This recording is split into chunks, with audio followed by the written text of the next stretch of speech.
Ah voilà, dimanche 17. Je suis sorti ce matin, le ciel était bleu.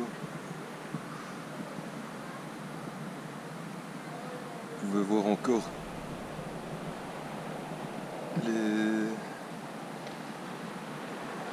les chemtrails, hein. Il faut appeler les choses par leur nom. Voilà. Il recommence. De toute façon, la semaine passée, il a fait dégueulasse toute la semaine. Il faisait gris, il pleuvait, donc on aurait eu du mal à les localiser. Voilà. Bon, ça va servir d'intro ma petite vidéo du jour, ma petite digression. Mais je reprendrai plus loin parce qu'ici, bon, le décor est pas super terrible, quoi. Allez, je vous reprends tout de suite. Voilà, d'ici, on a un panorama un peu plus large. Voilà, bon.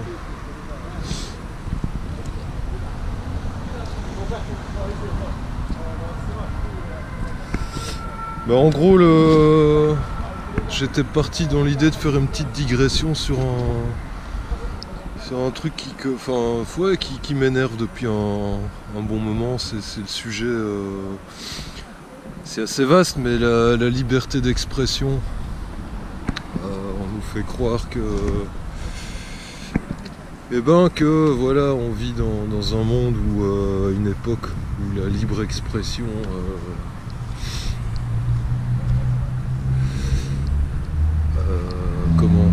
la libre expression existe. Bon, évidemment, il n'y a que les abrutis lobotomisés qui y croient. Et ce qui m'a fait un petit peu réagir là cette semaine, il n'y a pas que, mais je veux dire, cette semaine il y a eu sur Facebook, donc là, on est vraiment dans une période de censure, mais bon, des réseaux sociaux, puisqu'on vit à l'ère des réseaux sociaux. La page de Soral et d'égalité et réconciliation a été supprimée donc de Facebook. Bon, maintenant, qu'on soit d'accord ou pas, qu'on apprécie ces gens ou pas, moi je m'en fous, c'est pas la question. La question c'est, moi je pars du principe personnellement que la libre expression, les mots sont là pour être utilisés. On doit pouvoir dire ce qu'on pense. Je veux dire, encore une fois, c'est une expérience personnelle. Justement, des réseaux sociaux, ça va bientôt faire 1 an que je me balade sur les Hangouts, sur les Discord. Bon, et personnellement, moi j'ai abordé vraiment tous les sujets. Je suis un peu taquin, mais j'ai abordé tout un tas de sujets pas politiquement corrects en fait. Et ça ne m'est jamais arrivé de me prendre le chou, de partir en insulte, voilà, j'aime bien justement discuter avec des gens qui ont un autre avis que moi, parce que sinon je vois pas l'intérêt de discuter avec quelqu'un qui dit oui amen à tout ce que vous dites, hein. C'est bien vite chiant.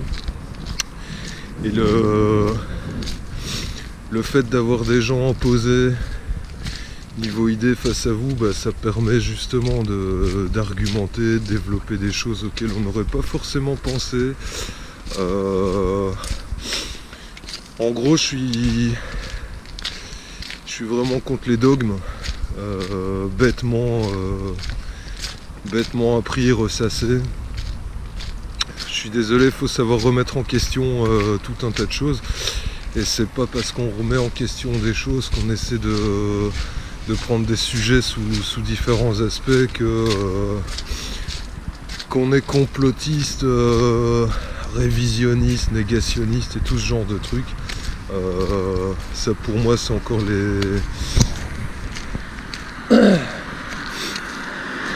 les tenants de la bien-pensance, du politiquement correct qui nous impose ça, mine de rien. Bon, il faut savoir, politiquement correct, c'est pareil, cette expression est un petit peu dévoyée. Je veux dire, politiquement correct, c'est synonyme, c'est juste de la soumission, quoi. Donc ça veut dire tu dis les choses qui ne dérangent pas, tout doit être lisse, les bords bien arrondis, faut pas choquer, faut rester dans les clous. Et quelque part, moi je trouve que ça peut être le mot est peut-être un peu fort, mais c'est un danger, quoi. En fait, je vois ça surtout si on se met à la place des tenanciers de la doxa officielle. C'est contre-productif, moi je trouve. Bon, on en a eu un exemple il y a quelques années. Avec l'affaire Dieudonné, bien sûr. Donc c'était Dieudonné, le grand méchant Satan, le nazi, le fils d'Hitler, la bête immonde et compagnie. Enfin, je vous fais pas un dessin, on a tous, du moins je crois qu'il y a beaucoup de gens qui ont suivi l'affaire. Et à force, je veux dire, c'est ridicule. J'ai rencontré des gens en France qui n'étaient pas du tout, qui connaissaient limite pas Dieudonné, qui s'y étaient jamais intéressés, et tout ce que ça a donné, cet acharnement de la part entre autres de Valls et compagnie. Bon, il y a des gens au bout d'un moment qui se disent c'est quand même bizarre, autant d'acharnement, quoi. Il y a quand même un truc qui tourne pas rond. Bon, c'est un acharnement démesuré, quoi. Et donc il y a des gens qui ont creusé un peu et puis qui se sont rendus compte qu'en fait ça valait peut-être pas tout cet acharnement à détruire la carrière de quelqu'un. Et en fait, là où ça a été contre-productif, c'est que finalement, Valls et compagnie s'en sont rendus compte, mais un peu tard. Mais je veux dire, ça a fait de la pub, ça fait beaucoup de pub à Dieudonné. Encore une fois, je suis pas dans le truc, que c'est des faits. C'est pas question de dire ouais, j'aime bien Dieudonné, j'aime pas Dieudonné. Bon, moi personnellement, il n'y a aucun problème. Je trouve que c'est un très bon humoriste, mais c'est pas la question aujourd'hui.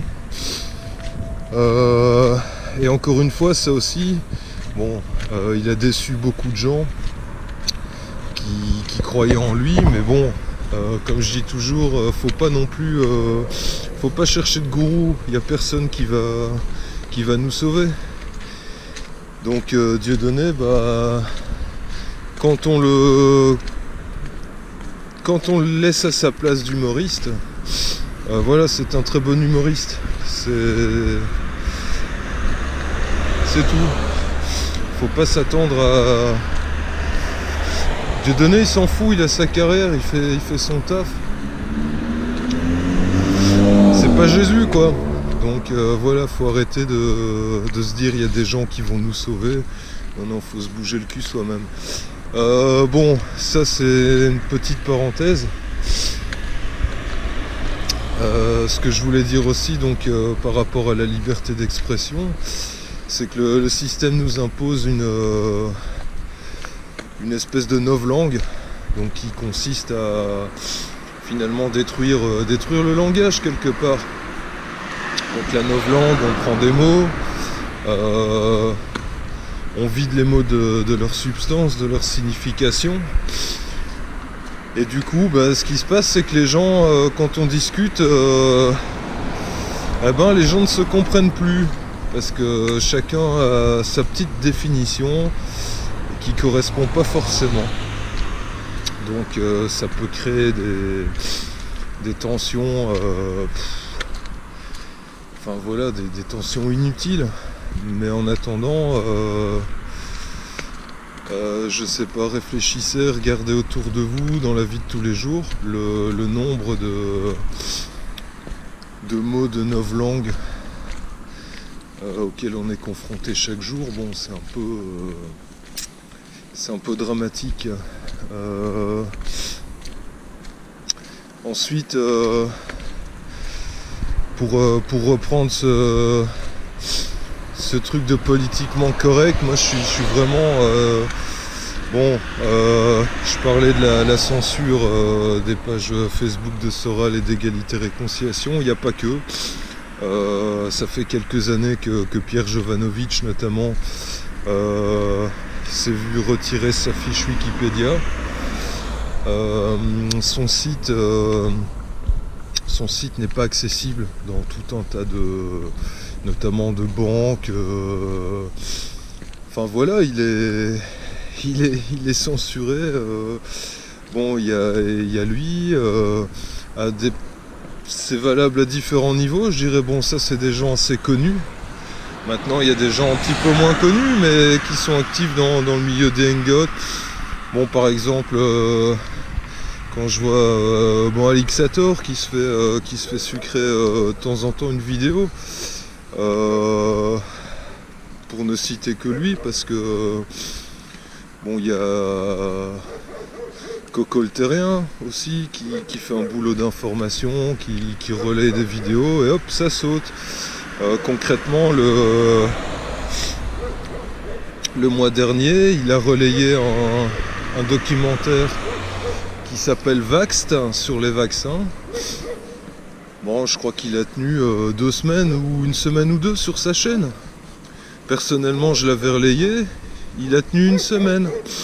Donc il y a vraiment, on se dit, il y a des gens qui veulent pas que l'information circule, quoi. C'est assez bizarre. Et sinon, l'aspect que je trouve aussi très très contre-productif dans leur, on va dire leur stratégie, puisque cette destruction du langage, ce politiquement correct n'arrive pas par le fruit du hasard. C'est criminaliser en fait la pensée. Ça peut paraître bête, mais je suis désolé. Quand on a des choses comme la loi Guesso en France, c'est pas, on a les preuves aussi que c'est pas très productif. On nous sert une fiction, des choses historiques, mais on n'a pas le droit d'étudier cette séquence historique. Le système s'est protégé. Il a été tapé tous les gens qui n'étaient pas d'accord avec la version officielle, il les a classifiés comme révisionnistes, amalgamés à négationnistes évidemment. Ça, c'est 2 choses différentes, mais pour le système non, révisionniste c'est la même chose, quoi. Il faut savoir que personnellement moi je ne trouve pas ça choquant. Le fait de discuter avec des révisionnistes, tout en se disant que le révisionnisme c'est quelque chose de tout à fait sain. Donc tout historien se doit d'être révisionniste. Un historien en 2017 qui va étudier je sais pas, les guerres napoléoniennes aura forcément beaucoup plus d'infos qu'un historien qui les a étudiées en 1920.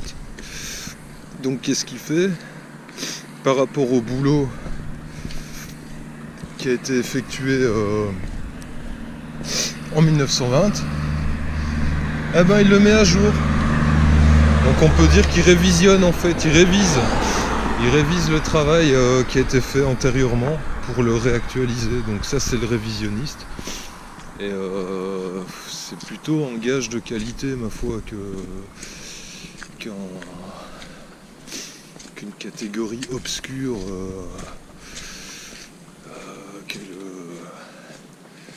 que le système nous impose encore une fois. Bon, ensuite ce qui me choque, c'est de me dire que plutôt que de museler ces gens, vu du système, bon, on connaît tous la version officielle. Donc on sait que ça a été possible parce que techniquement, il ne faut pas se demander si techniquement ça a été possible, mais on sait que ça s'est passé, donc ça s'est passé. Voilà en gros ce que nous dit le politiquement correct. Donc pourquoi pour ces gens en fait, pourquoi ils musellent en fait les révisionnistes ou les négationnistes? Je veux dire, ce serait beaucoup plus facile de laisser ces gens s'exprimer et puis de démonter leurs arguments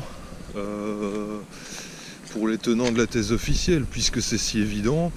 Ils ne devraient pas avoir de mal à démonter les arguments et à pointer du doigt les erreurs ou les omissions ou les mensonges des négationnistes. Or, c'est pas ce qui se passe. Donc ça, évidemment, ça permet... Ça laisse la porte ouverte à pas mal de questions. Donc forcément, les gens qui sont un peu curieux vont se pencher sur la question. Donc plutôt que de faire un consensus, ça divise. Et ça, je dirais, ils le savent. Faut pas les prendre pour des cons, ils savent très bien ce qu'ils font. Bon, on n'est pas des grands scientifiques, mais toute personne un peu normale sait que l'interdit, en fait, quelque part est plus excitant. Enfreindre un interdit, ça fait partie de la nature humaine, quoi. Bon, quand on est gamin, on vous dit fais pas ci, fais pas ça, machin. Évidemment que vous allez le faire. Enfin, je veux dire, tout le monde l'a fait, on est tous passés par là. Il n'y a pas. Donc là, on vient nous dire non, vous pouvez pas vous intéresser au travail des révisionnistes. Forcément, il y a tout un tas de gens qui vont plonger, qui vont faire l'inverse. Et d'autant plus, comme je disais, par le fait qu'on empêche tout débat serein autour de la question. Donc voilà. Donc tout ça pour dire qu'en fait, personnellement, moi, je suis à 100% pour la liberté d'expression. Maintenant, liberté d'expression, ça veut pas dire dire des conneries gratuitement, quoi.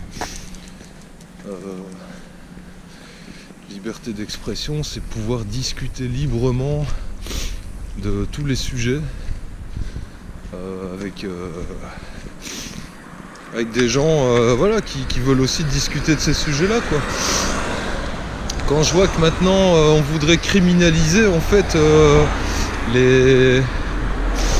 Il y a un projet là, ils en ont parlé il n'y a pas très longtemps, ils voudraient en fait criminaliser même les discussions privées, quoi. Bon, j'ai décidé de pas être grossier là aujourd'hui, je suis de bonne humeur donc je vais pas... voilà, mais en gros, franchement les mecs, comme dirait l'autre, allez voir mon directeur de publication, quoi. C'est vraiment... enfin... Non, donc je crois qu'il faut dire... faut dire ce qu'on pense, quoi. Je veux dire, c'est pas... Le système nous tient par tout un tas de techniques, notamment...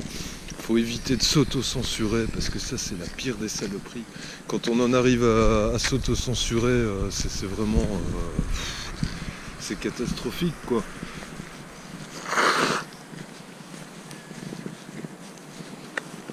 Bon, et en plus, le système est tellement bien foutu. J'allais dire, parfois vous vous auto-censurez sans vous en rendre compte en fait. C'est ça la beauté du truc. Vous vous rendez même pas compte que vous vous êtes auto-censuré. Et ça c'est assez dramatique. Donc moi je prône vraiment une vigilance par rapport à ça. Maintenant, bon, il y a... Voilà, c'est vrai qu'il y a des gens... Il y a des gens avec qui vous n'allez pas discuter de certains trucs parce que ça sert juste à rien. Si c'est quelqu'un qui s'intéresse pas, qui n'en a rien à foutre, vous n'allez pas aller l'emmerder avec des sujets... Mais il y a beaucoup de gens qui voudraient parler de choses librement. Et ma foi, ça devient difficile, quoi. En plus, bon, quand on en arrive... bonjour. Quand on en arrive en fait à criminaliser des idées, quoi. Je veux dire, attendez, on est en 2017, quoi. Il y a des mecs qui vont en tôle pour leurs idées. Franchement, là, c'est incroyable. Vous voyez des mecs là qui se font condamner avec du sursis ou quoi, des mecs de 30 balais qui vont violer une gamine de 11 ans qui parle de consentement. Ces mecs là, ouais non, c'est un petit peu de sursis, on leur tape un peu sur les doigts. Et à côté de ça, vous avez des mecs, je suis désolé, c'est toujours la même chose, mais vous reprenez Hervé Ryssen, il a de la tôle au-dessus de la tête. Un mec comme Vincent Renoir, il est passé par la case prison. Soral, il y a la tôle qui l'attend. Dieudonné a été condamné. Il y en a toute une chier, quoi. Et ces gens-là n'ont pas violé, n'ont pas tué, n'ont pas... je sais pas, n'ont pas provoqué d'accident, se sont pas barrés, enfin bon... Donc je sais pas, il y a quand même des choses assez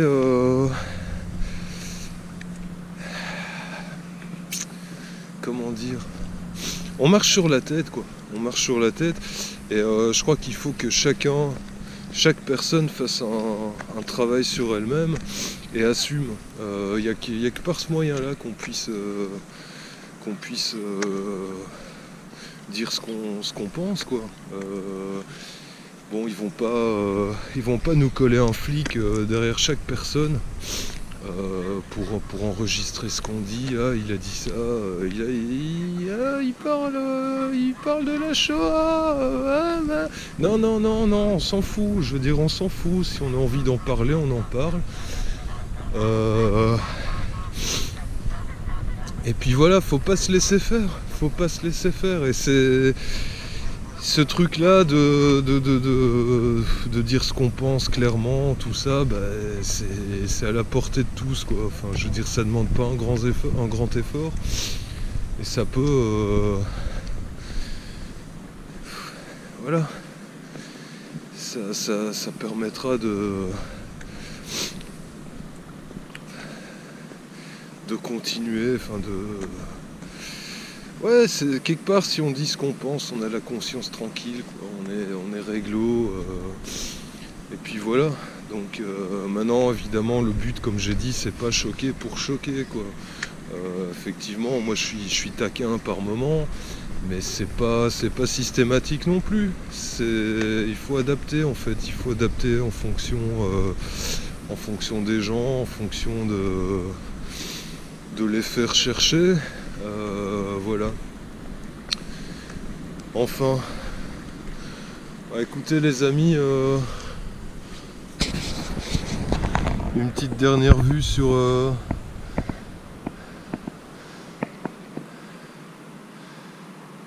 ce ciel chemtrailisé, n'est-ce pas? Et ma foi, je crois que ce sera peut-être ma dernière vidéo de cette année, puisqu'on approche tout doucement bah, dans une semaine c'est Noël quoi. Donc bah, je vous prenez soin de vous et profitez tant que vous pouvez de ces fêtes de fin d'année, enfin la famille, les potes, les choses les choses importantes quoi finalement, parce que tout le reste c'est de la branlette quoi. Allez, à la prochaine.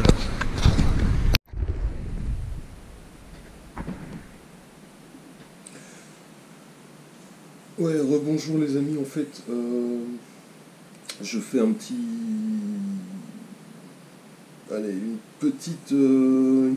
complément en fait à la vidéo sur la liberté d'expression, parce qu'il se fait que justement, je suis en train de bouquiner là et je tombe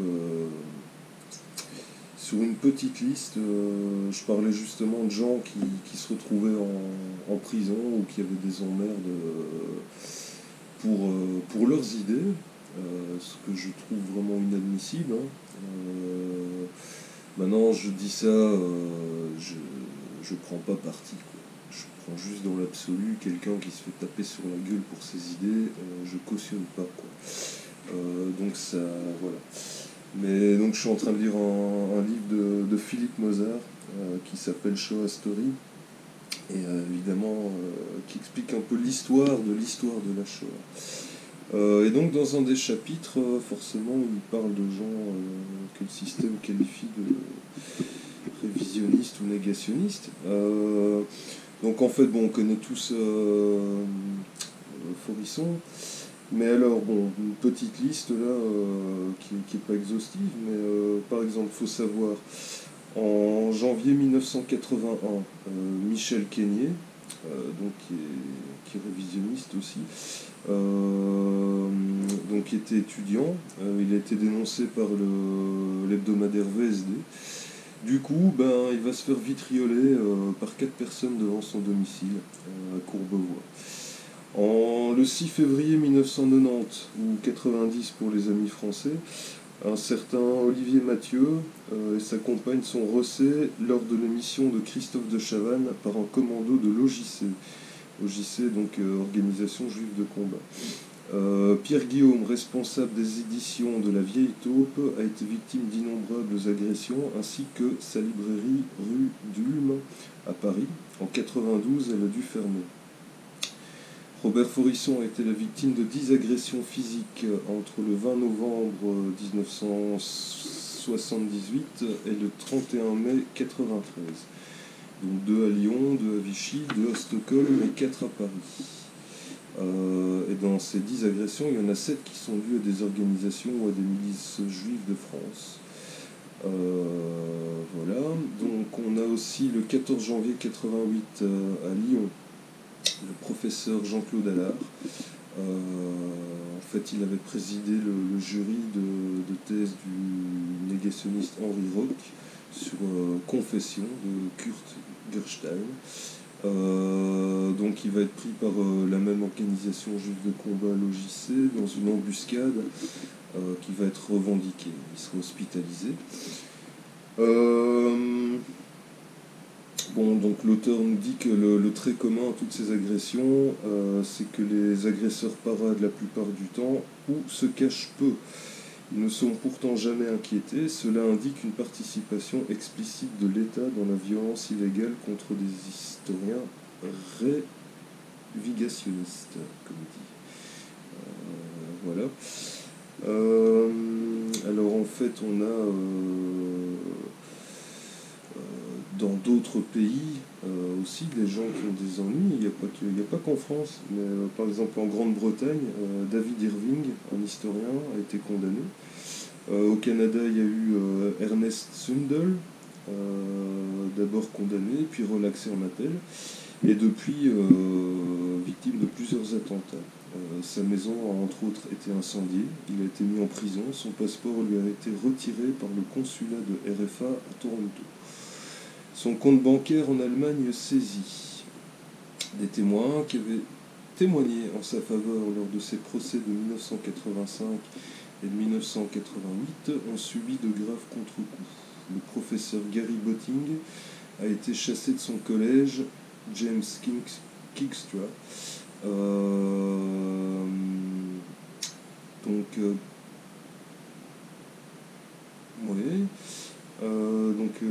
Bertha, maire de sa commune, a perdu son emploi de professeur et son poste de maire. Sa maison a été incendiée. Vous voyez, ça va quand même loin, quoi. Je veux dire, dans le cas de Forisson, ça aurait pu aller jusqu'à la mort s'il n'y avait pas eu une personne qui était intervenue. Puis ici, des gens dont on brûle la maison ou qui ont toutes sortes d'ennuis, juste pour des idées, quoi. Bon, c'est vraiment... ça me frappe vraiment que... Enfin, je sais pas, qu'il y ait des gens qui trouvent... Enfin, je vais pas dire qu'ils trouvent ça normal, mais qui réagissent pas, quoi. Putain, enfin, jusqu'où ça va devoir aller. Bon, là, évidemment, c'est un cas précis de gens qui sont déjà diabolisés par le système, donc qui sont... des méchants, des bêtes immondes. Mais de plus en plus, en fait, on voit dans d'autres domaines, quoi. Il suffit de voir tous les gens qui s'intéressent aux médecines alternatives, qui dénoncent en fait les effets néfastes des vaccins, du compteur Linky, des ondes, les gens qui parlent de pollution, de chemtrails, de mainmise des lobbies pharmaceutiques, agroalimentaires sur le monde. Donc ça, je vais dire, ce sont des sujets sérieux, sourcés, dont on peut constater les conséquences dans la vie de tous les jours. Maintenant, justement, là où on voit que le système veut vraiment restreindre la liberté de parole, c'est quand on partage ce genre d'informations, donc hors du révisionnisme, on est censuré, quoi. Et ça, c'est quelque chose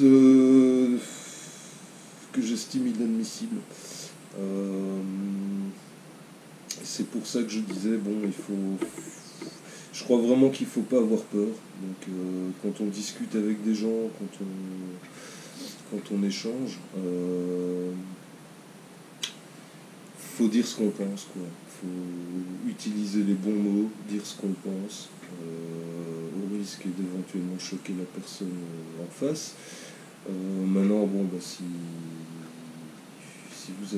vous avez affaire au stéréotype de la gauchiasse ou du gauchiasse de base, là forcément ça ne va pas aller très loin. Mais il faut savoir que c'est pas la majorité, des gens, ces gens-là. Donc il y a toujours moyen de discuter, moi je crois. Et alors faire attention aussi de rester, de pas insulter la personne, ça sert à rien, parce que tout de suite elle va se recroqueviller, se défendre, se sentir agressé, voilà. Donc c'est pas productif. Faut essayer faut rester soi-même, quoi. Je veux dire, pour les gens qui ont un certain âge, qui ont connu les années 70, 70, il y avait quand même encore un petit peu plus de liberté d'expression que maintenant, même dans les années 80. Je dirais ça commençait à se réduire dans la deuxième moitié des années 80, début 90, là, ça commençait tout doucement. Mais on peut constater que ces dernières années, ça s'accélère. Donc voilà. Je ne vais pas continuer la liste là que j'étais en train de lire, parce qu'il y en a encore, il y en a quand même une flopée. Et donc c'était surtout pour signaler le fait que c'est vraiment pathétique de devoir avoir des emmerdes pour ses idées, mais c'est comme ça. Et, j'ai envie de dire, de toute façon, quand on défend des idées saines, il n'y a pas de problème, quoi. Ça vaut le retour de bâton, on va dire. De toute façon, on ne va pas se mentir à soi-même.